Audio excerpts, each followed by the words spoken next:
విద్యార్థులు వారికి దొరికినటువంటి గ్రాస్ వాపర్ను తీసుకువచ్చి, సార్ దీని గురించి చెప్పండి అని అడిగితే దాని గురించి వివరించినటువంటి విధానం.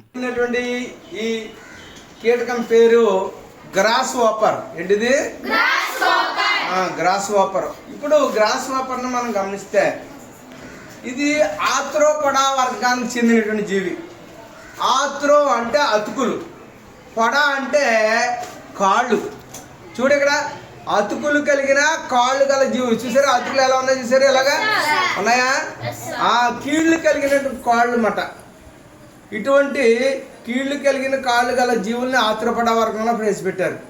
ఓకే, వీటిని ఇన్సెక్ట్ రకానికి చెందింది. మరి ఈ ఆర్థ్రోపోడా వర్గంలో కాళ్ళు చూడండి ఎన్ని జతలు ఉన్నాయి. ఇక్కడ జాతగా అబ్జర్వ్ చేయండి.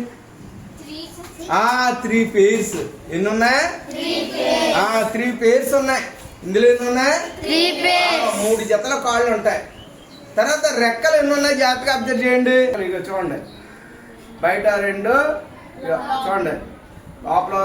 ఇక బయటకేమో 2 జతలు కనబడుతున్నాయి, లోపలేమో 2 జతలు ఉన్నాయి. కనబడుతున్నాయి లేదా?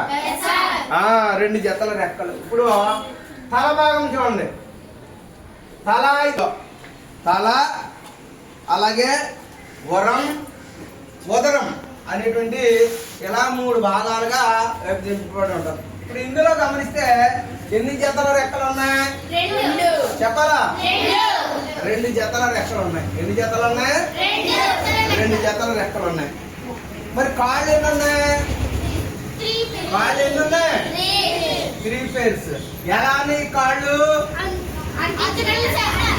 అతుకులు కలిగి ఉన్నాయి. ఇలాగా 3 జతల కాళ్ళు, 2 జతల రెక్కలు కలిగి ఉంటాయి. శరీర నిర్మాణం తల, అలాగే రొమ్ము భాగం, ఉదరం. దీన్నే ఉరం అని కూడా అంటాం. ఇలాగ 3 భాగాలుగా విభజింపబడి ఉంటాయి. కళ్ళుని జాగ్రత్త గమనించండి. ఒక్కొక్క కంటిలో కూడా కొన్ని వేల సంఖ్యలో కళ్ళు ఉంటాయి.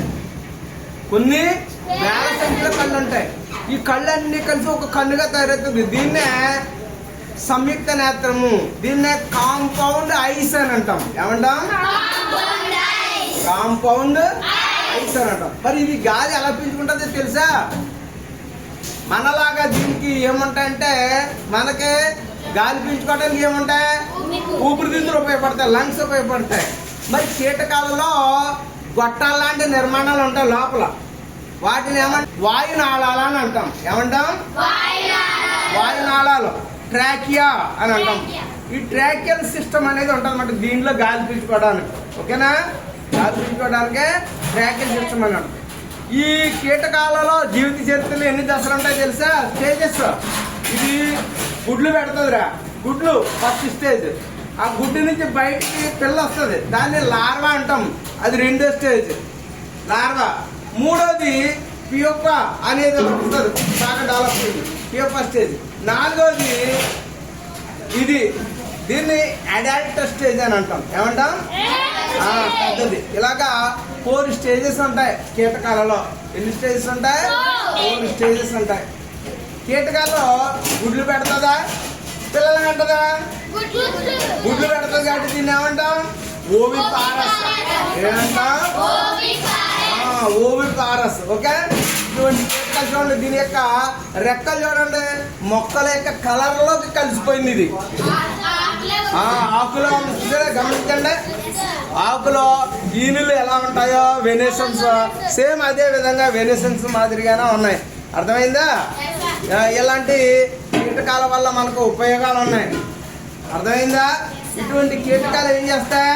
ఒక చోట నుంచి ఒక చోటకి పాలిగ్రెయిన్స్ ని, పువ్వులో ఉన్నటువంటి పాలిగ్రెయిన్స్ ని ఇలా తీసుకుని వెళ్ళి ఇంకొక పువ్వు మీద వాళ్ళప్పుడు దానికి అంటుకుంటాయి. అప్పుడు ఆ పువ్వు ఏమవుతుంది? కాయలుగా మారుతుంది. ఫలీకరణం జరిగి అంటే పాలినేషన్ జరగడానికి ఉపయోగపడుతుంది. పాలినేషన్ తర్వాత మరలా ఫెర్టిలైజేషన్ లోపల జరుగుతుంది.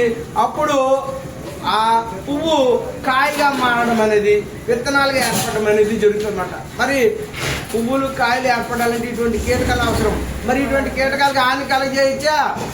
మరి రైతులు ఎక్కువగా పొలాల మీద ఇటువంటి ఎక్కువ ఇన్సెక్టిసైడ్స్ కీటకాలను చంపే మందులను ఎక్కువగా చల్లడం వల్ల ఇటువంటి ఉపయోగపడేటువంటి కీటకాలన్నీ కూడా ఏమవుతున్నాయి, చనిపోతున్నాయి. అందువలన ఎక్కువ దిగుబడి అనేది రాదన్నమాట. పంటకు నష్టం అనేది వచ్చేస్తారు. ఇటువంటి వాటికి హామీ కళ చేయకూడదు మనం. ఓకేనా? ఎగిరిపోయి ఓకే.